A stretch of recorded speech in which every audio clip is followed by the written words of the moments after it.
ಹೊರಟು ನಿಂತವ ನೀನು ತಡಿಬೇಡ. ಅಲ್ಲ ಅಲ್ಲ ಒಂದು ನೀವು ಈಗ ಅಲ್ಲಿಗೆ ಹೊರಟ್ರಿ, ನಿಮಗೆ ಎಂಥದ್ದು ನನ್ನ ಹಂಗೆ ಎಂಥದ್ದು ಇಲ್ವಾ? ಯಾರಿಗೆ? ಬೀದಿ ಬದಿದ ಮಗುದೇ ಯಾರು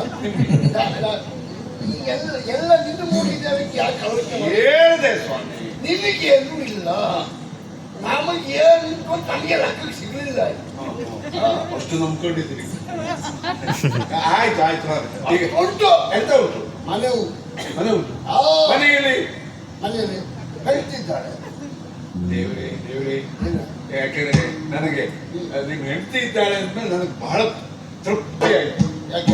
ಯಾಕೆಂದ್ರೆ ಭಿಕ್ಷೆ ಕೊಡ್ಲಿಕ್ಕೆ ಒಬ್ಬಳು ಇದ್ದಾಳಲ್ಲ, ಅಲ್ಲಿ ಹೋಗಿ ಭಿಕ್ಷೆ ಪಡಿತೇನೆ. ಸತ್ತೋಗ್ಬೇಕು ಅಂತ ಉಂಟ? ಎಂತಕ್ಕೆ ಎಂತಕ್ಕೆ? ಪುಣ್ಯಾತ್ಮ, ಎಲ್ಲಾರು ತಲೆ ಕೆಟ್ಟು ಆ ಕಡೆ ಹೋದಂತಿಟ್ಕೋ, ನೀನು ಹೋಗಿ ಅಮ್ಮ ಕಣ್ಣು ಸಾಕು. ನನ್ನ ಹೆಂಡತಿ ಎಲ್ಲರೂ ಕಣ್ಣು ಬಿಟ್ಟು ಅಂತ ಆದ್ರೆ ನೀ ತಕ ತಕ ತಕ ತಕ ದೈತ್ಯ ಹೋಗ್ತೀಯ. ಎಂತ ಆದದ್ದಲ್ಲ, ನೀವು ಪುಣ್ಯ ಮಾಡಿದ್ದೀರೋ ಪಾಪ ಮಾಡಿದ್ದೀರೋ ಗೊತ್ತಿಲ್ಲ. ಯಾಕೆ? ನಿಮ್ಮ ಹೆಂಡತಿ ನೋಡಿದ್ರೆ ಸುಟ್ಟು ಹೋಗ್ತಾರೆ.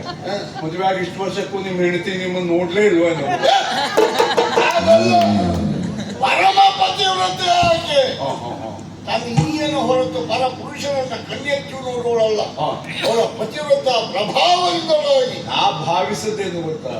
ಈ ಕೆಲವು ಅಮಾವಾಸ್ಯೆ ಹುಡ್ದವ್ರು ಕೊಂಡು ಕೆಟ್ಟದ್ದು ಅಂತ ಹೇಳ್ತಾರೆ. ಈ ಚೆನ್ನಾಗಿ ಮಾವಿನ ಹಣ್ಣು ಅದು ಮರ ನೋಡಿದ್ರೆ ಸಾಕು, ಅಷ್ಟು ಹುಳ ಹಾಕಿ ಕೆಳಗೆ ತುಂಬಿದ ಬಾವಿ ನೋಡ್ರೆ ಸಾಕು ನೀರು ಬತ್ತಿಯೇ ಹೋಗ್ತದೆ. ನಿಮ್ಮ ಹೆಂಡತಿ ಕಣ್ಣು ಹಾಗೆ ದೇವತೆ ದೇವತೆ ಅವರು ನೋಡೋ. ಈಗ ನೀನು ಆ ಕಡೆ ಹೋಗು ಮಾತ್ರ ಆಚೆಗೆ ತಡೀರಿ.